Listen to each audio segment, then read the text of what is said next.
Paul, this time of year comes around very quickly where we get to the end of the first block. How have the last 7 or 8 weeks been for you? Good, busy.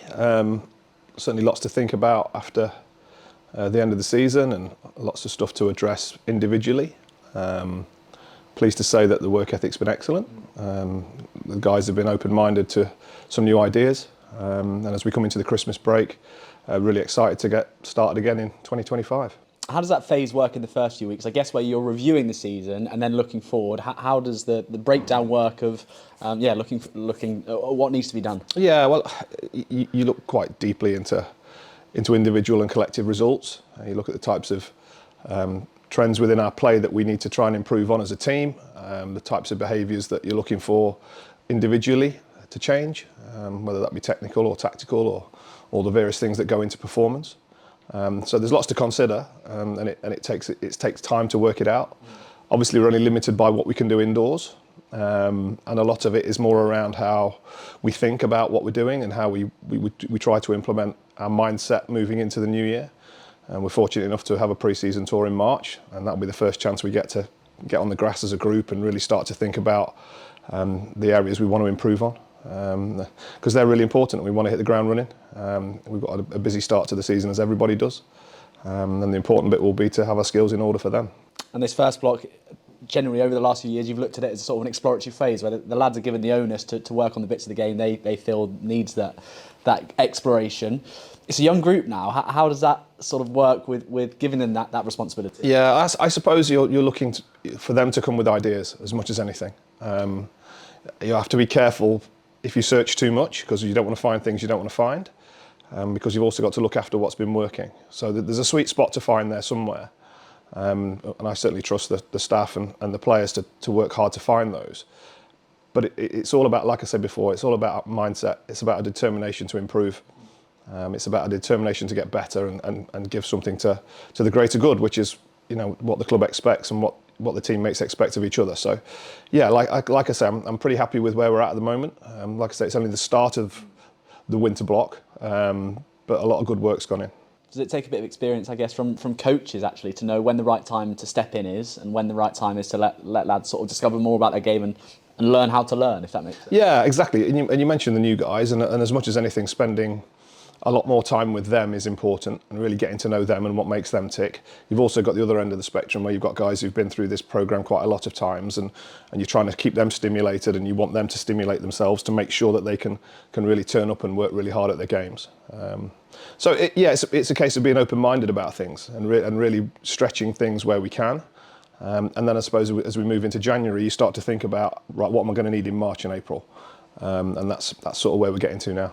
And the new faces, we'll start with the younger lads who you would have seen a lot of through sort of academy and second 11 cricket over the last couple of years. Travis, Sam and Tom Giles as well. How have they sort of adapted to the first couple of months as professional cricketers? Really well as a whole, really well. I think it takes a lot out of you physically, takes a lot out of you emotionally and mentally as well, because the expectations change, stuff changes.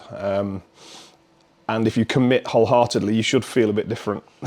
and they've handled it really well. So credit to them in that space. They're mature for their age. All three of them are different styles of lads, play the game subtly differently, but they're all mature. And I'm really impressed by the first impression that they've made.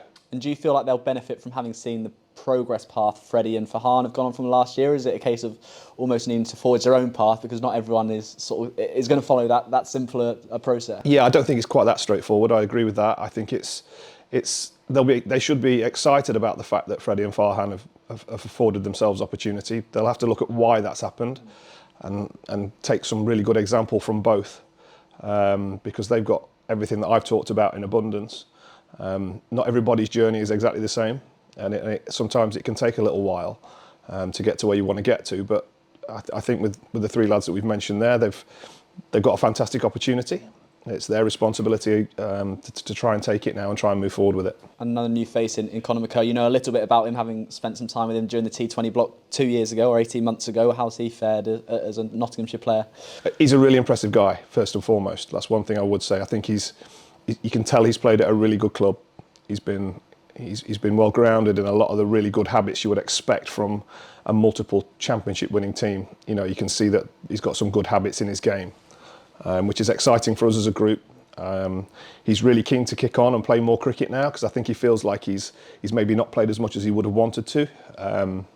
So I'm really excited for him to see what that looks like and how much impact he can have on our staff, because I've been nothing but impressed. His work ethic is outstanding. And I certainly hope that transforms into performance for him, because he will deserve it if he continues on this path. And over the last couple of weeks, we've announced the overseas sign, or few overseas signings for the forthcoming year, with Carl Fergus and Daniel Sams. What does that do to the group that's still here, if anything at all, during the pre-season block? It gives them food for thought, I think, because we've taken it down a subtly different path to potentially what we've used historically. But they should be excited. They're three really, really good players, all at different stages. I know Daniel really well, obviously, with my association with Trent Rockets. He'll add a lot to our T20 team. Kyle came in for a short window last year, made a really positive impact on everybody and added performance to that. And Fergus is a very good young up-and-coming player who's making waves within Australian cricket. So I think as a combination, whilst we've been busy, it's an exciting place for us to be at the minute by adding those types of players to our squad. And on a personal note, how are you enjoying sort of leading this side in Pete's absence? Sorry, clearly you've got a template sort of to work within, but this is an exciting opportunity for you again. Absolutely, yeah, and I've loved it. I've been fortunate enough to travel quite a bit over the last few years and experience different challenges myself. This opportunity was, again, a different style of opportunity for me personally to try and lead the programme and the coaches that are here. I feel so far we've made some good progress. I've looked forward to coming in every day, as I always have done. So not too much has changed, if I'm honest. There's a little bit more responsibility, a little bit more thought needs to go into stuff, a little bit more management goes into stuff. Still speaking to Pete quite a lot when he's available. Obviously, he's very busy at the minute. But the most important thing for me is making sure that the guys are working hard, they're enjoying the work. I think that makes it a lot easier. So that when he comes back, he'll be pretty satisfied with what he's got as a squad. And how good a time does this break come in now for the lads physically? They've worked very hard over the last 7 or 8 weeks, and as a coaching group as well, just to refresh and come back again in January. I'd like to think it's more of a break for the coaches. We've certainly been clear about what we expect from the lads over the Christmas period. I certainly don't want the last 6 weeks to have gone to waste in terms of the work they've done. So they'll still have to get their runners on, and they'll still have to do a little bit. That'll be the expectation. So that when they come back in January, they can hit the ground running. Ultimately, we don't get any contact time during that period, so that'll be their choice. And we'll certainly pick them up in January and do what we need to do. And just a final one on some of the lads who have been away. You've had coaches, we mentioned Pete just then, but we've had lads within England Lions. Joe Clark's been away, Tom Moore's away as we speak. Firstly, what's your contact with those players like, and B, how much pleasure do you take from seeing them do well on sort of the global stage? Yeah, it's great to see. Obviously, the guys you mentioned, the England Lions players, as well, and we're trying to keep in touch with all of them as much as we can. We also want to give them their own space. I think that's important. We spend so much time with them here. The one thing that they all know is that if they ever need a port of call, they've got it here, whether that be through me or through Pete or through any of the other coaches. So that's always important, that they can feel like this is always home.